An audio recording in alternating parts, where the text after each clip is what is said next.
Empezamos ya poniendo el foco en la salud. ¿Qué se puede hacer para mejorar la salud de pulmones y bronquios? Además de tomar la medicación adecuada, ¿qué más pueden hacer las personas con alguna enfermedad respiratoria para encontrarse mejor? En un suspiro profundizamos en el tema. Respiramos de manera automática, despiertos y dormidos, y probablemente no somos conscientes de su importancia hasta que nos cuesta inhalar o exhalar el aire, por algún problema de salud como una enfermedad respiratoria. Además de los tratamientos médicos, la fisioterapia respiratoria es muy útil.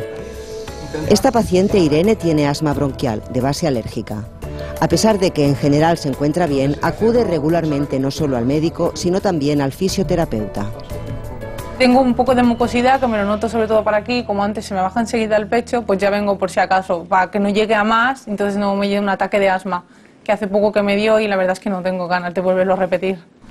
El papel de la fisioterapia respiratoria es muy importante en pacientes con EPOC, con asma, etc. Lo que hace la fisioterapia en este sentido es aumentar la capacidad vital inspiratoria, expiratoria, que el paciente pueda reeducar esta respiración más diafragmática y luego mejorarla a nivel de secreciones, poder movilizar y expulsar las secreciones. Con Dani he aprendido que es muy importante respirar por el diafragma, porque yo soy mucho de respirar por el pecho y entonces la respiración me es más corta que si la cojo por el diafragma. También he aprendido a hacer técnicas, que algunas las he explicado aquí en mi casa, se ha ampliado mi capacidad de respiración y eso me implica que a la hora del día a día, de hacer ejercicios, en el trabajo mismo, que no me ahogue, vaya. Aunque no sea el caso de esta joven, las enfermedades respiratorias pueden llegar a ser graves y requerir la hospitalización de los enfermos. En el caso de las pulmonías, por ejemplo, se estima que un 60% de los afectados deben ser ingresados. La buena noticia es que, según una investigación liderada por científicos del Hospital Clínic de Barcelona y del Instituto de Salud Carlos III, la mortalidad se reduce significativamente usando, junto a los antibióticos, fármacos antiinflamatorios. Para hablar de las enfermedades respiratorias nos acompaña el neumólogo del Hospital Clínic, Antoni Torras, un referente internacional en estas enfermedades, es jefe de sección de la Unidad de Vigilancia Intensiva Respiratoria y catedrático de Medicina. ¿Qué tal? Bienvenido al programa, señor Torres. Muchas gracias, bienvenido. También nos acompaña Dani Martí, es fisioterapeuta especialista en enfermedades respiratorias del mismo hospital y doctor en fisioterapia. Ambos son miembros de la Sociedad Española de Neumología. ¿Qué tal? Bienvenido. Buenos días, gracias. En primer lugar, quizá la gente no sabe lo grave que puede llegar a ser una pulmonía o una neumonía, en el caso de que sean sinónimos. Tenemos un dato, el 10% de los pacientes se mueren. ¿Por qué ocurre eso? Bien, sí, es verdad que la gente no conoce esta mortalidad, que es muy importante, y fallecen porque se afectan uno o varios órganos, fundamentalmente el pulmón, pero también pueden fallecer por un problema de fallo renal y de fallo hemodinámico. Y esto es la mortalidad a corto plazo. La mortalidad a largo plazo, es decir, al año, puede aumentar hasta un 30%, como se ha demostrado, por las consecuencias de la neumonía. Entonces, esta conexión del pulmón al riñón y lo que después también ha dicho, un fallo renal y un fallo hemodinámico, es así de directo. Es el fallo del corazón porque la inflamación que producen las bacterias desde el pulmón pasa a la sangre, es decir, al sistema circulatorio, y llega a los diferentes órganos, causando daño en estos órganos. Ustedes han demostrado que si a los pacientes con pulmonía grave también se les administra cortisona, esa mortalidad de la que hablaba antes disminuye. ¿Por qué es importante este hallazgo y qué es lo que hace la cortisona? Este hallazgo es importante porque primero disponemos de un tratamiento, en primer lugar, barato y conocido, que añadido a los antibióticos que ya tenemos, puede mejorar la evolución de los pacientes en los casos más graves. No puede, la mejora, como demuestra nuestro artículo. La mortalidad en las unidades de cuidados intensivos por neumonía puede llegar al 30%. Si se reduce a un 10, a un 15%, en el fallo de tratamiento, es un aspecto muy importante que creemos que va a cambiar la práctica clínica. Por su experiencia, como práctica clínica, ¿qué opina, doctor Martí? Bueno, pues evidentemente en este caso la fisioterapia respiratoria lo que hace más bien es esencial, pero es complementaria al tratamiento farmacológico. Lo que hacemos básicamente no es tanto, nuestro tratamiento no va tanto a curar la patología, sino tratar las consecuencias de la patología.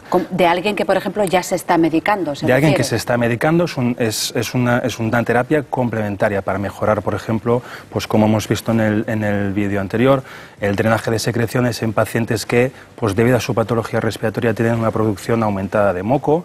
Aquí aplicamos técnicas manuales e instrumentales para facilitar la expulsión de las secreciones.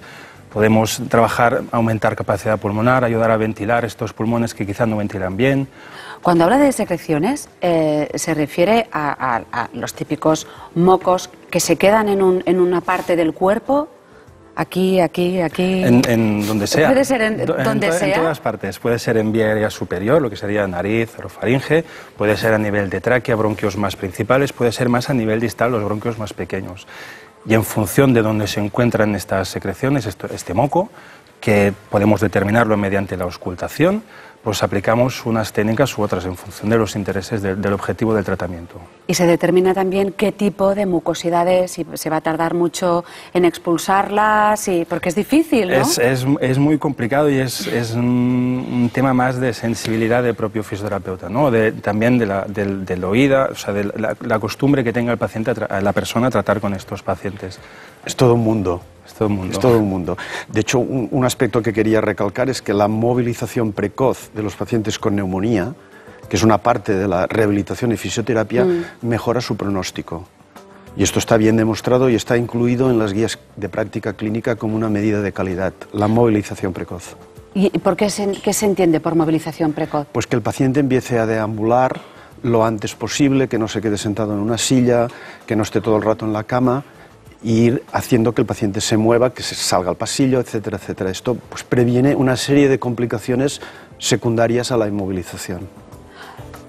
Por ejemplo, un tromboembolismo pulmonar, una afección cardiológica que están relacionadas con las complicaciones de la neumonía. Las enfermedades respiratorias son muchas. Si nos centramos en las de tipo crónico, representan la quinta causa de muerte en España, con unos 15.000 fallecimientos al año. Detrás de ellas está el mundo del tabaquismo. Exacto. Por lo tanto, ahí se llega a la solución. Sería mucho mejor siempre en medicina prevenir que curar. Recursos para la deshabituación tabáquica en las instituciones sanitarias, muy pocos, muy difícil.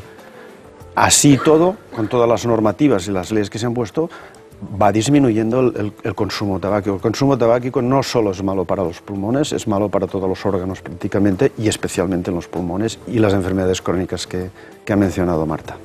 No está de más recordarlo.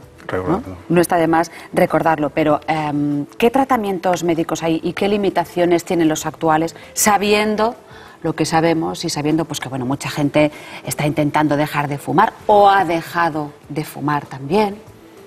Los tratamientos existentes farmacológicos son, yo diría que bastante efectivos, no dejan de tener algunos efectos secundarios, y la psicoterapia y la psicología aquí tienen un papel muy importante en que los pacientes puedan dejar de fumar. Por lo tanto, equipos multidisciplinares de deshabituación antitabáquica son fundamentales, y vuelvo a decir que no hay suficientes recursos para esto.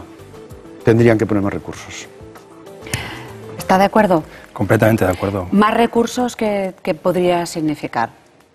Pues una mejor atención a estos pacientes, ya no solo a nivel de deshabituación tabáquica, sino en otro, pues por ejemplo en el caso que compete la fisioterapia respiratoria, ¿no?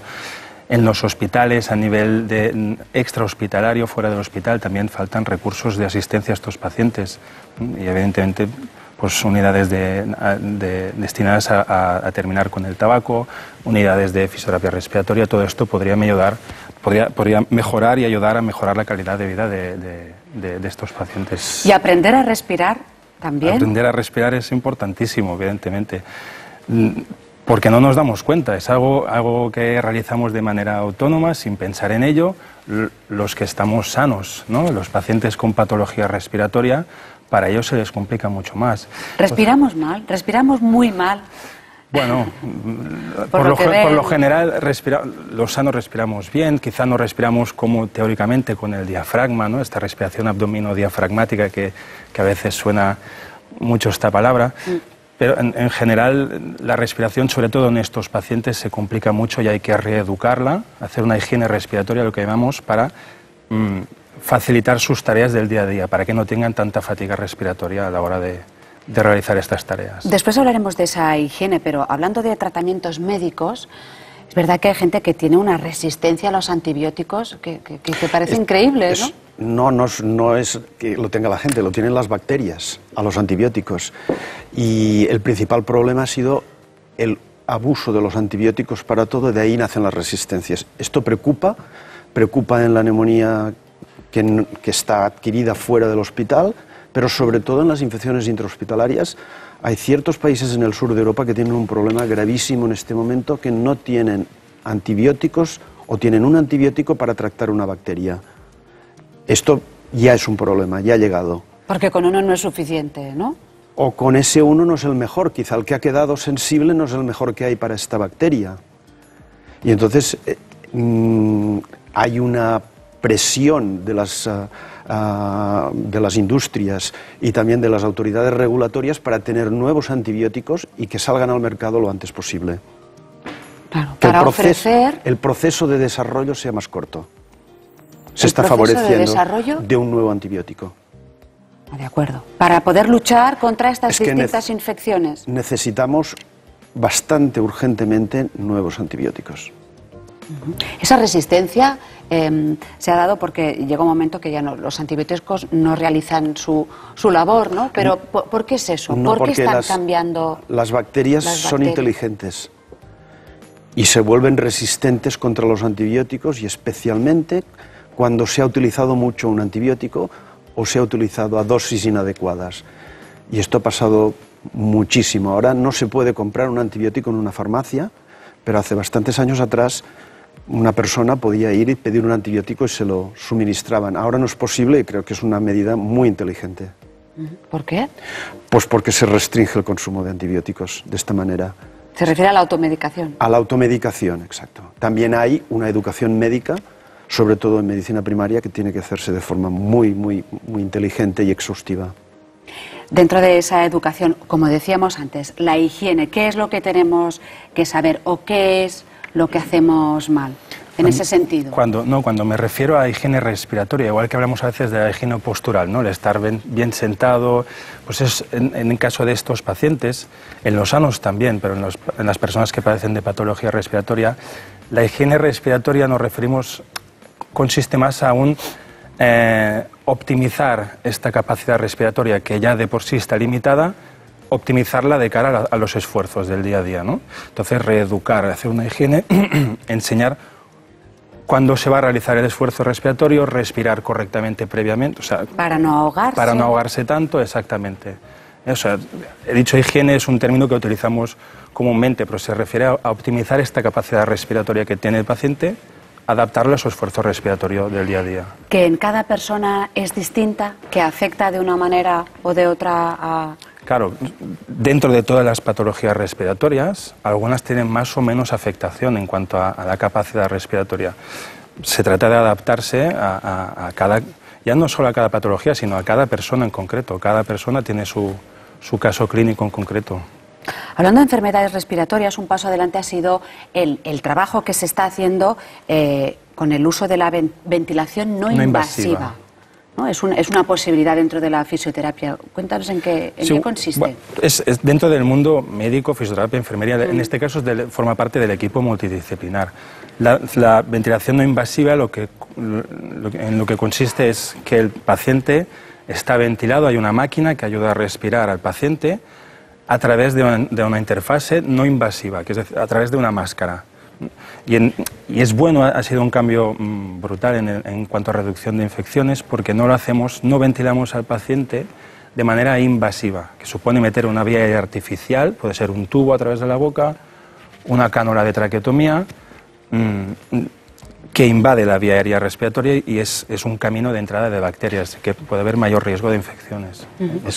Perdón, la diferencia entre llevar un tubo dentro de la tráquea, un elemento extraño, a no llevarlo. Claro, cuando decimos no invasivo es eso, no es la máscara. Se evita un tubo dentro de la tráquea como cuando uno lo anestesian o lo interviene quirúrgicamente.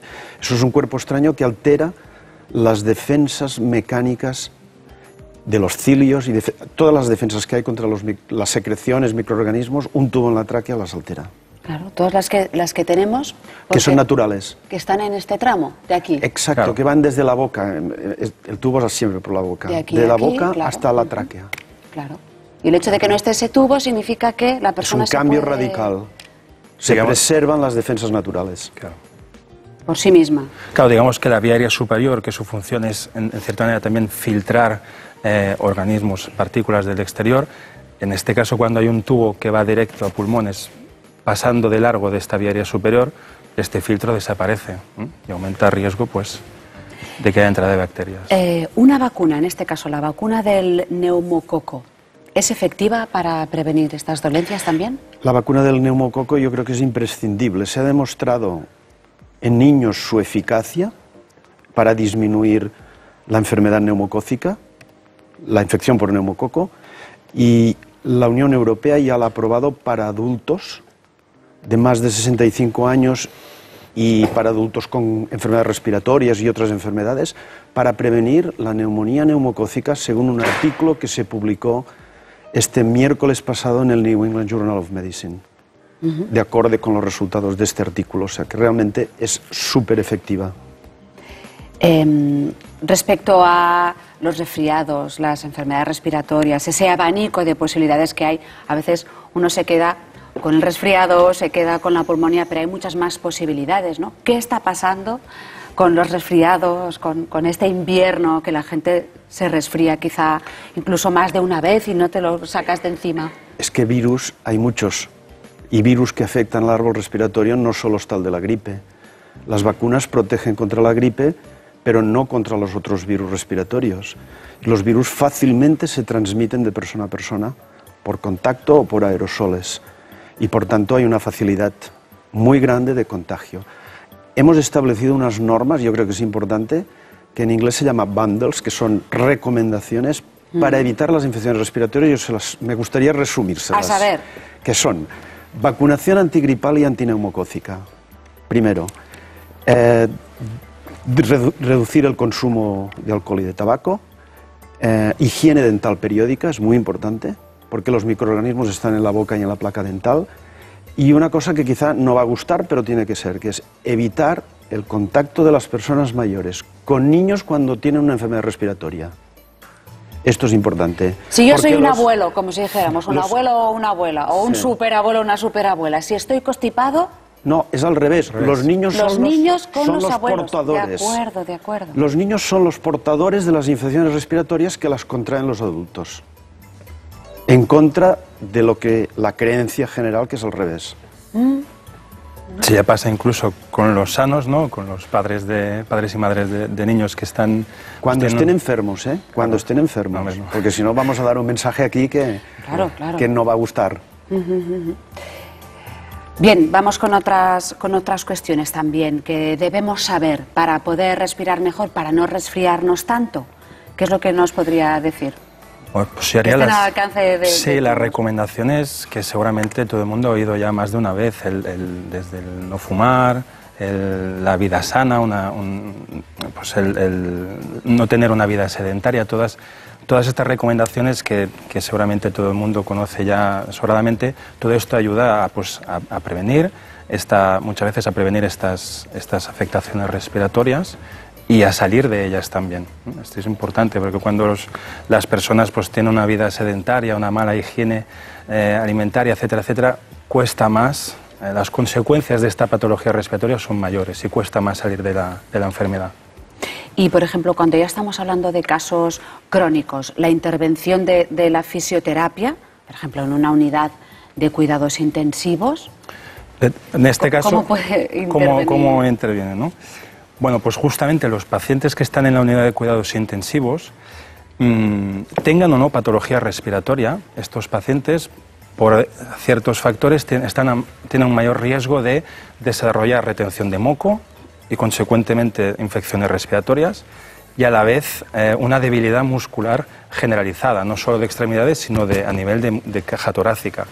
Y en este caso, la fisioterapia respiratoria, lo que hacemos es facilitar la expulsión de estas secreciones, prevenir y tratar esta retención de secreciones y al mismo tiempo prevenir la debilidad muscular generalizada y, si no se puede prevenir, revertirla lo antes posible. Y es donde, antes comentaba el doctor Torres, la evidencia científica es creciente y es fuerte en cuanto a que esto previene y reduce el tiempo de estancia en el hospital. Y yo aprovecharía la ocasión, perdón Dani, sí, aprovecharía la ocasión para reivindicar la importancia del papel en las unidades de cuidados intensivos de enfermería de los fisioterapeutas. Han de estar bien dotadas, porque si no, mucho del trabajo que se hace se puede perder. Bien dotadas y bien preparados, tanto en enfermería como en fisioterapia, que hay muy buenos profesionales. ¿Bien dotadas a nivel humano? ¿A nivel humano? ¿Material? A material también, evidentemente. Evidentemente. Pues muchísimas gracias tanto al doctor Antoni Torres como también al doctor Martí. Gracias. Gracias. Seguimos.